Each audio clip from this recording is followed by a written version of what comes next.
বেশ খুশিতে ছিলাম, মামাবাড়ি আসবো আসবো। তারপর মামাবাড়ি আসলাম, আর হেসে খেলে কিভাবে যেন 3টে দিন পেরিয়ে গেল বুঝতেই পারলাম না। আজ সেই দিন উপস্থিত, বাড়ি যাব। এই দেখো সবাই আমাদেরকে এখানে টাটা করার জন্য দাঁড়িয়ে আছে। মন তো আমার ভীষণ খারাপ, কিন্তু কিছু করার নেই। সবাইকে রেখে ওদেরকে টাটা করে বেরিয়ে পড়লাম বাড়ির উদ্দেশ্যে। কিন্তু মন আমার যেতে চাইছে না, তবুও যেতে হবে। কিন্তু কিছুক্ষণ যাওয়ার পরই দেখো আরেক কাণ্ড ঘটেছে। দাও, থ্যাংক ইউ। ভাইয়ের প্ল্যানটা খুব সুন্দর ছিল, ও মানে ভাইয়ের মনে ছিল। ঠিক আছে না, বলি বলি ঠিক আছে, আসি তাহলে। হ্যাঁ, আমার একটা হাম্পু দিলে লাগে। এখানে ভাই মোবাইলটা দেখেছিল যে ওর জামাইবাবু ভুলে গিয়েছে, কিন্তু ভাবছিল যদি মোবাইলটা ভুলে গেছে সেই হিসাবে আবার ঘুরে আসে, সেই আশাতে ও আর আমাদের বলেনি। কিন্তু এখানে ওদের সবাইকে হাসি মুখে বিদায় জানানোর পর আমার কন্ডিশন খুবই খারাপ। আমার তো ভীষণ মন খারাপ করছিল, একটু বেশি ইমোশনাল হয়ে গেছিলাম। জানি না আবার কবে আসবো, যদিও চাইলেই আসতে পারি। থাকবেই কেউ না কেউ, চলো না, গেটটা যখন খোলা আছে তখন কেউ না কেউ থাকবেই।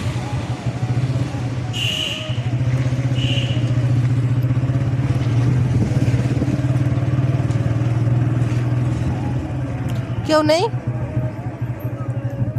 হ্যাঁ, শুনতে পাচ্ছি না। হ্যাঁ, তো টিকিট ঘরে কেউ নেই তো। হ্যাঁ, তবু ওই বাচ্চাটাকে নিয়ে এলাম একটু। ভিতরে কেউ নেই নাকি বলতে? যায় না কেউ আর?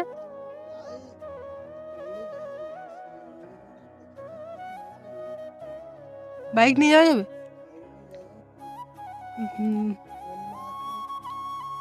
ওগুলো একটু দেখবে আর কি। এক একজনের? আচ্ছা, হ্যাঁ, কতক্ষণ, আধ ঘন্টাও নয়।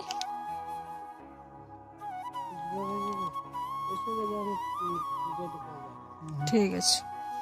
মামা বাড়ি থেকে আসার পথে এখানে আমাদের একটা পার্ক পড়ে। যারা এই সাইডে থাকো তারা জানো, বিবর্দা থেকে শিবডাঙ্গা আসার মধ্যিখানে একটা রাস্তায় এই পার্কটা পড়ে, নাম হলো ইকো পার্ক। আগে বেশ ভালো ছিল, ওই দেখো শেডগুলো, ওখানে পিকনিক টিকনিক সবাই করতে আসতো। কিন্তু এখন এটা মেনটেনের অভাবে আর সেরকম নেই, মানে আসার উপযুক্ত নেই আর কি। কিন্তু তবুও আসে, বিশেষ করে ছেলেমেয়েরা একটু বেশিই আসে। বিয়ের আগে যদিও আমরা কয়েকবার এসেছিলাম, পর আসবো আসবো করে আর সেভাবে আসা হয়নি। এই দেখো কিছু কিছু জিনিস এখনও থেকে গেছে। এখনও যদি সেরকমভাবে কেউ এটা দায়িত্ব নিয়ে আবার বাগিয়ে গুছিয়ে সুন্দর করে তোলে, এটা কিন্তু জায়গাটা ভীষণ মনোরম, ভীষণ ভালো লাগে আমার। তো এখন ছেলেকে নিয়ে প্রথমবার এলাম, হয়তো একটু ও খুশি হবে, সেই কারণে। ওকে তো এমনিতে সেভাবে কোথাও বেড়াতে নিয়ে যাওয়া হয় না, মানে হয় না বলতে সময়ের অভাবে। এই দেখো এখানে বাইকটা রেখে, আর ওইদিকে এদিকে ব্যাগ দেখছো, নাইলিনের ব্যাগ, দা অনেক কিছু দিয়ে দিয়েছে। দেখো এখানে একটা পাতকুয়ো আছে, সেটা আবার কালার করা আছে। আর এখন ওরা বাবা ছেলে একটা ওখানে পুকুর আছে, ওই পুকুরের ঘাটে গিয়ে বসে আছে দুজন। আগে এই পুকুরটাতে জানো তো বোট চলতো। আমি যখন ছোটোবেলায় এসেছি তখন কিন্তু বোটে উঠেছিলাম। বড় হওয়ার পর সেরকমভাবে বোট আর দেখতে পাইনি, তবে আগে এটাতে বোট চলতো, তখন খুব মজা পেতাম। এখন ছেলে ওটাই দেখছে, আর আমি ওকে নৌকোর গল্প শুনিয়েছি বলে এখনও আমাদেরকে জ্বালিয়ে মারছে, কোথায় নৌকো, কোথায় নৌকো, নৌকো দেখাও। তো নৌকো এখন আর পাবো কোথায়, ওটাই দেখাচ্ছিলাম যে দেখো ওইখানে। আর ওইখানে না একটা গাছের তলায়, ওখানে আমরা একবার গিয়েছিলাম, ওখানে কিছু ফটো নিয়েছিলাম, সেটাই দেখাচ্ছিলাম ওকে যে দেখো সেই ফটোগুলো ওখান থেকে নেওয়া হয়েছিল। আর ওর বাবা এখন ওকে এটা ওটা বোঝাচ্ছে, এখানে বাঘ আছে, জলে কুমির আছে, নাবা যাবে না। ছেলে বুঝলে তো, কিন্তু তবুও বোঝানোর চেষ্টা করছে। আর এই যে দেখো এটা আমাদের গ্রামের ছেলে, হঠাৎ করে এসে আমায় পম্পাদি বলে ডাকতে, আমি না ওকে চিনতে পারিনি, হেলমেট পরেছিল তো। তারপর চিনতে না পারাই বলছে তুমি যদি আমায় চিনতে না পারছো তাহলে আর তোমায় চিনতে হবে না। তারপরে বুঝতে পারলাম ওটা আমাদের গ্রামের একটা ভাই, ওরাও ঘুরতে এসেছিলো একটুখানি, এখানে এসে আমাদের সাথে দেখা হয়ে গেল। যারা ফ্যামিলি পিকনিক করতে চাও তারা কিন্তু এখানে আসতেই পারো, বেশ ভালো। কিন্তু মেয়েদের সিঙ্গেল এখানে আসাটা একটু রিস্ক বটে। তো ফ্যামিলি পিকনিক করাই যায়, বেশ ভালো, জায়গাটা ভালো লাগবে। আর যদিও খুব দূরেও নয়, কাছে পিঠে। আর এই দেখো এই জংলি ফলটা, জংলি ফল কি এটা আমি জানি না, কিন্তু ফলটা আমার বেশ ভালো লেগেছে, তাই একটুখানি দেখছিলাম আর তোমাদেরও দেখাচ্ছিলাম। এটা যদিও এর আগেও এখানে এসে দেখেছি, কিন্তু তবুও আরেকবার দেখলাম আর কি। এখন কিছুটা হলেও মনটা ভালো লাগছে, মামা বাড়ি থেকে আসার কষ্টটা একটু হলেও এখন মানে ঠিক হয়েছে, মনটা খারাপ এখন নেই যদিও। এই যে বাবা ছেলে আমাকে ছেড়ে আগিয়ে গেছে, মানে সে অ্যাক্টিভিটিস শুরু করে দিয়েছে নিজেরা। আগে কি ভালো ছিল জায়গাটা। আসছি আসছি।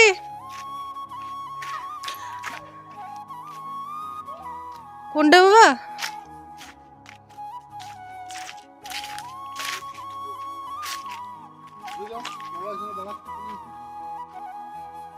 চলে এসো, মাকে দেখাও। চলে এসো, তখন হাত ছেড়ে দাও, হাত এমনি, হাত সোজা করে দাও, হাত সোজা, হাত সোজা।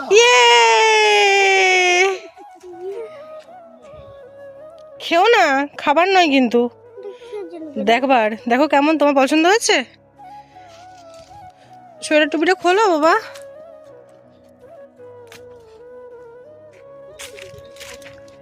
ওদিকে বসো। একটুখানি মেনটেন করলেই। পড়বি না পড়বি না পড়বি না, বসে থাক। ভয় পাচ্ছিস যে রে? বসবো একটু আমি। হ্যাঁ গো, হ্যাঁ একদিকে বসবো আমি। না, এইটা বসো।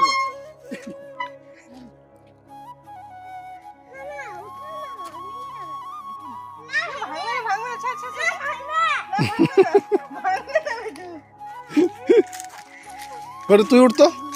তুমি একটা উঠো, তুমি ওই দিকটা উঠো, আমি এদিকে উঠি। ভাঙবে না বলছি। ছেলেটা আমার এমনিতে গুন্ডা, বদমাইশি করবে, ভেঙে ফেলবে, মেরে ফেলবে, এটা ওটা ভাঙবে, কিন্তু এমনিতে না প্রচণ্ড ভীতু। দেখছো তো, কোনো অ্যাক্টিভিটিস একা একা করতে পারছে না। পারছে তো নাই, সাথে থাকলেও পারছে না, ভয় পাচ্ছে। আর এখানে আমি একটু উঠতে যাচ্ছিলাম, তাতেও ও মায়ের ওজন সম্পর্কে মানে এখন ওর জ্ঞান হয়ে গেছে হয়তো, যে কারণে আমাকে কোনো কিছুতেই উঠতে দিচ্ছিল না, যে না মা তুমি উঠবে না, ভেঙে পড়বে। তো চলো, করার কিছু নেই। এবার দেখো, এটাতে একটু ওঠার চেষ্টা করছিলাম, কিছুক্ষণ পর দেখো এটা থেকেও আমায় নামিয়ে দেবে, বলবে না মা এটা তুমি ওঠো না, এটাও ভেঙে পড়বে। তো যাই হোক, এই চলছিল।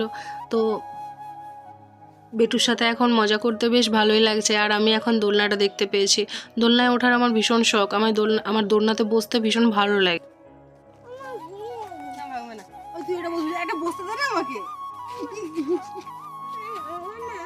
দেখো কোনো কিছুতে আমাকে বসতে দেবে না। দেখলে তো, দোলনাটাতেও আমায় আর বসতে দিল না, ওর নাকি সব ভেঙে যাবে আমি যেটাতেই বসবো। আর এদিকে ওর বাবা বসেছে, তাতে কোনো সমস্যা নেই, বাবা বসলে কিছু ভাঙবে না। বাবাকে বলছে বাবা তুমি দোলনা খাও আর আমি এদিকে একটু ঘুরে আসি। ওর বাবা তো, যদিও ওর বাবা এসব পছন্দ করে না, উঠতে চায় না, কিন্তু কিছুটা ওর বাবাকে উঠতে দিচ্ছিল না দেখে ওর বাবা উঠলো আমাকে দেখানোর জন্য, যে দেখো ছেলে আমায় বসতে দিচ্ছে। তো আজকে এখানে এসে অনেক কিছুই মনে পড়ছে। এর আগে আমরা দুজনে এখানে অনেক ভালো সময় কাটিয়েছি, এসেছিলাম এখানে। তো এখন ছেলেকে নিয়ে এসেছি, আরও বেশি ভালো লাগছে। এই দেখো দোলনা এখন বাবার সাথে বসেছে, এত ভিতর ডিম এটা যে কি বলবো আমি। আর এখানে অনেকে এসেছে এখন। তো আমি একটু দোলনাতে বসার জন্য পাগলের মতো দেখো ঘুরে বেড়াচ্ছি, ওর বাবা ওকে একটু গার্ড করার চেষ্টা করছে আমার থেকে। দেখো এই স্লিপারগুলো, এই স্লিপারে চড়তেও আমি বেশ পছন্দ করি, কিন্তু এখন না আমার হাঁটুতে একটু প্রবলেমের জন্য আমি আর সাহস পাই না। আর অবশেষে একটু দোলনায় বসার সুযোগ পেয়েছি, তাই সেটারই মজা নিচ্ছি। আর ওই দেখো বাবা ছেলের কাণ্ড দেখো, বাবা এখন স্লিপারে বসেছে, আমারও খুব মন চাইছে কিন্তু আমি বসবো না, আমার ভয় করে।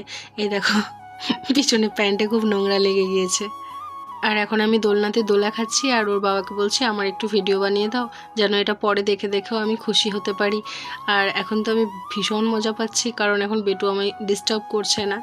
তো এই করতে করতে আমাদেরও সময় মানে হয়েই এসেছে আর কি চলে যাওয়ার। তো যদিও চলে না যেতাম আর একটুখানি থাকতাম, এখানে কিছু কাপল এসেছে যদিও আনম্যারিড। তো তারা আসার পর এমন কিছু কাজ কারবার শুরু করেছে, যেটা মানে ছোট একটা বাচ্চা আছে সেটুকু তাদের চোখে পড়ছে না, যে কারণে এখানে আমরা আর থাকতে পারলাম না। যেহেতু একদমই ছোট বাচ্চা, সেগুলো দেখে হয়তো ওর মনে কিছু এফেক্ট হতে পারে, বা সেগুলো সে শিখে কোথাও অ্যাপ্লাই করতে পারে, কোথাও কিছু বলতে পারে। তো যে কারণে আমরাই ভাবলাম যে চলো আর নয়, বেরিয়ে পড়ি।